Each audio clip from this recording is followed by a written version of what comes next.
Selamat pagi Ananda. Apa kabar kalian untuk hari ini?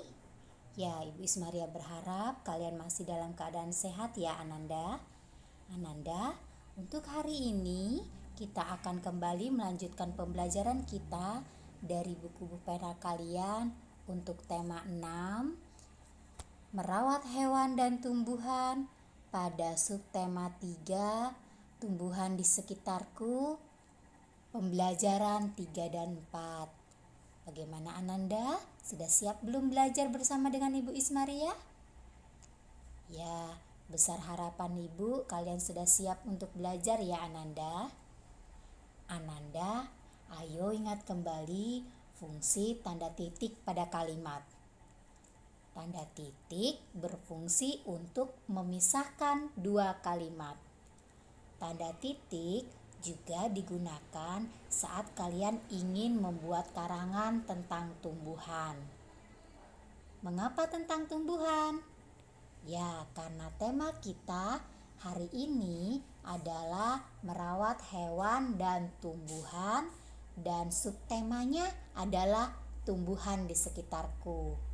Maka kalian dapat berlatih untuk membuat sebuah karangan tentang tumbuhan.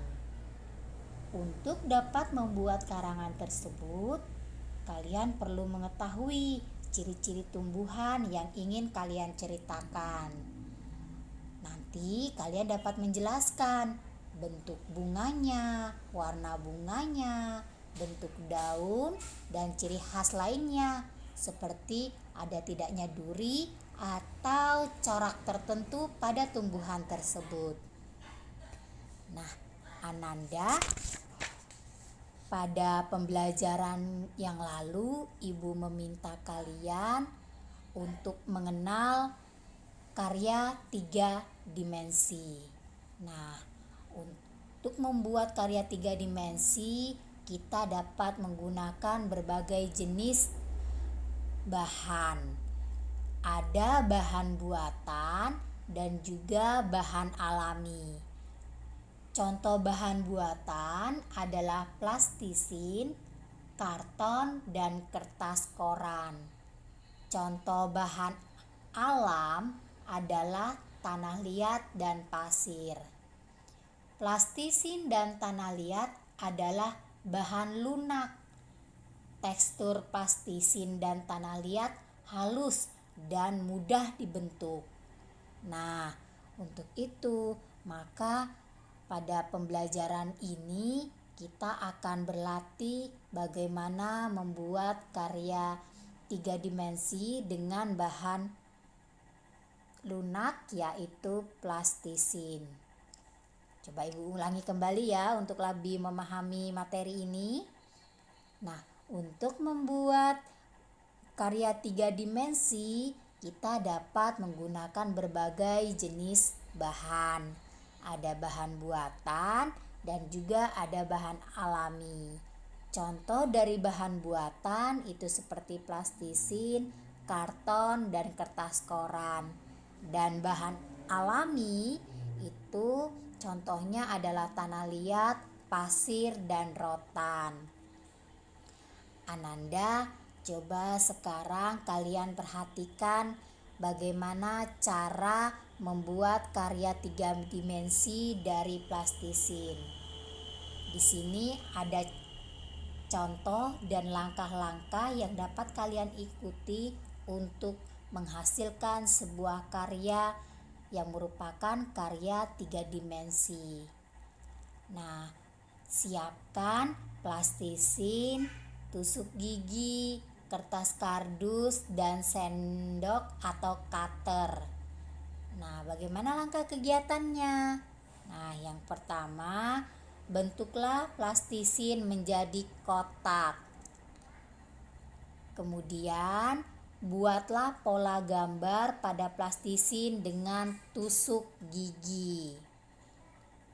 Selanjutnya, ambillah sebagian plastisin yang belum dibentuk, lalu pilin-pilin sesuai keinginanmu.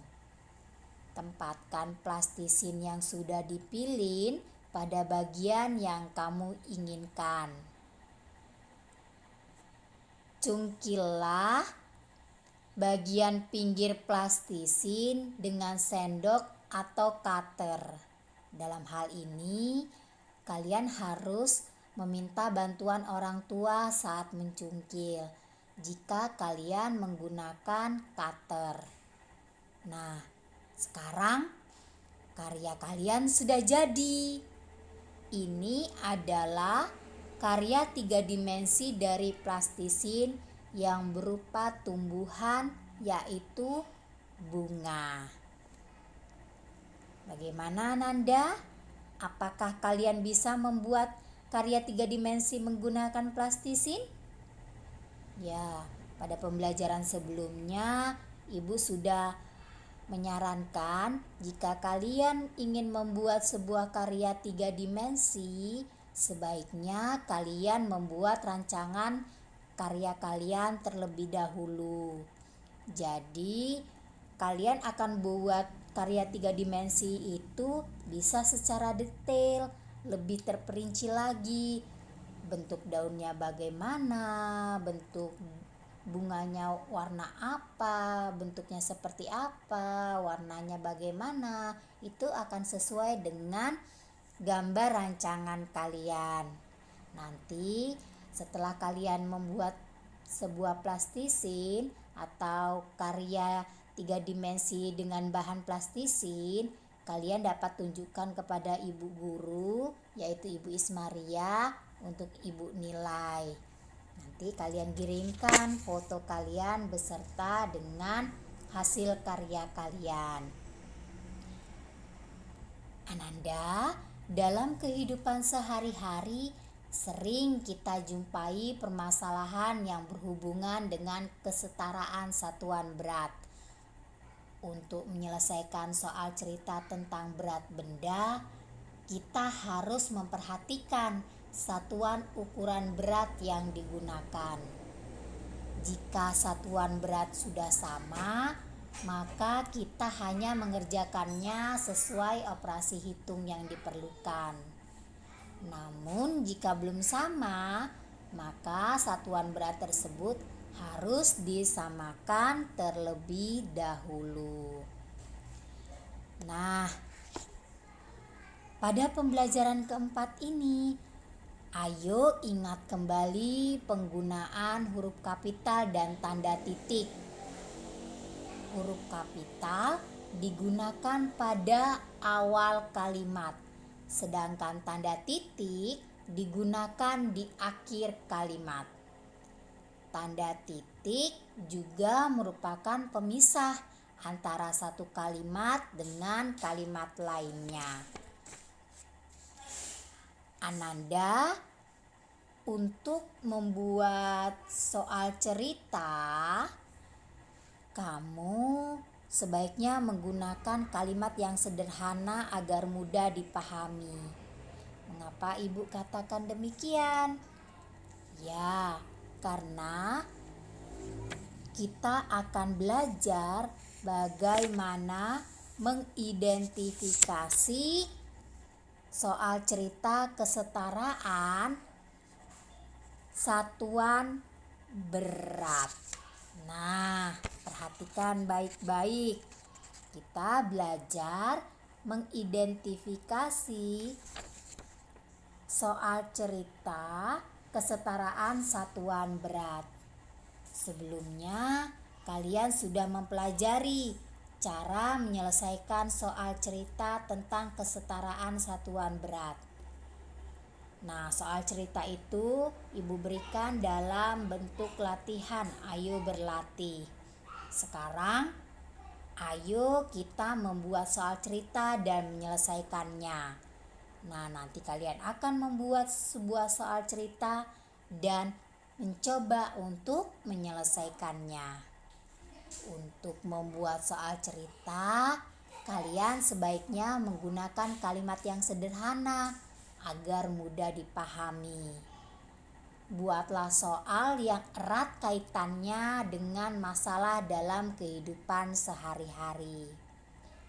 Praktik membuat dan menyelesaikan soal cerita kesetaraan satuan berat dapat kalian lihat pada halaman 153. Nanti kalian buka ya buku kalian. Keterampilan kinerja praktik membuat dan menyelesaikan soal cerita kesetaraan satuan berat. Ananda pada pembelajaran keempat juga diulang mengidentifikasi karya seni 3 dimensi. Ibu ulang, mengidentifikasi karya 3 dimensi. Nah, tadi kalau pembelajaran 3 kita juga sudah diingatkan kembali apa sih itu karya 3 dimensi. Nah, pada pembelajaran yang keempat ini kita juga kembali belajar mengenal lebih tentang karya 3 dimensi. Kalian juga tadi sudah Ibu berikan langkah-langkah membuat karya 3 dimensi yang merupakan berbentuk bunga, yaitu bagian dari tumbuhan bunga, dan disertai dengan langkah-langkah pembuatannya. Nah, hari ini Ibu meminta kalian untuk membuat karya seni dari plastisin.